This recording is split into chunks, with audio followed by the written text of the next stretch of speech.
Hi, this is Craig with Evolve.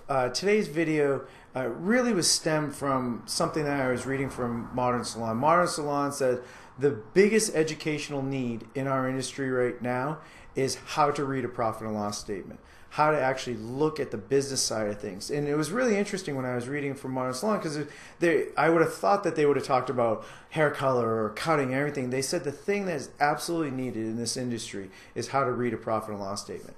The great thing is at Evolve, that's what we specialize in. We have budgeting workshops. We have workshops on how to read your profit and loss statement, how to analyze your profit and loss statement so that you can grow your business, see what you need to change. But I wanted to touch on one specific part of a profit and loss statement today, and it's really about one expense.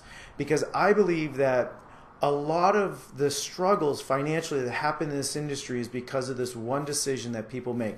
Now, this decision is for people that have an employee-based salon, multiple locations, or even independent that rents space from either a salon or from a salon suite or works out of their house or it works for themselves. This decision seems to be consistent throughout the industry. So I wanted to kind of let you understand how to figure out what is a reasonable rental expense, either weekly or monthly, in your establishment. Now, the way any type of retail environment, not necessarily just salon, but any type of retail or service environment, the rent expense should never exceed 10% of sales. Now, if it's at 10% of sales from a salon standpoint, what we look for is we look for that location to be high traffic, providing tremendous amount of walk by and walk through business so that it can warrant that premium. 10% of sales is a premium for rent. Our goal is usually to try and get rent to be 8% or below of sales. So when you're looking at your rent expense, whether you're an independent and you're looking at your rent on a weekly basis, or whether you're an employee-based salon and you look at your rent on a monthly or even an annual basis, your rent expense should not exceed 8% of sales. So the way that you identify what your break-even, so to speak, is for your rent expense is you want to look at your rent expense in dollars and divide it by 8%.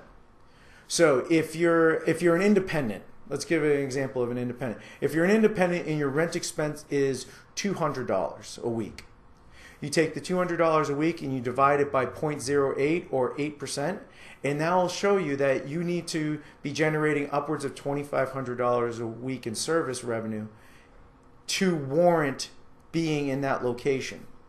Now, what ends up happening is this is where people start to get a little frantic. So if you're in a situation where your rent starts to be 10, 15, 20, 25% of sales, now people start to get concerned because you've already made your contract, you've already put you've already signed your lease. So people are afraid, like, well, now I'm over my head in reference to the rent. What do we do? That's where Evolve comes in. Because what we do is we have systems in place to help you increase your business so that your rent expense becomes in line. So what you need to do is you need to come to some of our classes. You need to come to our budgeting workshops. You need to come to our independent program, which is a career development program for independents and people that work for themselves, so that you can learn how to read your profit and loss statement. You can learn how to identify these expenses and then create a strategy on how you're going to make sure all the expenses get in line with where they should be. So you can find us on Facebook. Or you can find us at evolvesalonsystems.com. We're also on Snapchat and Twitter.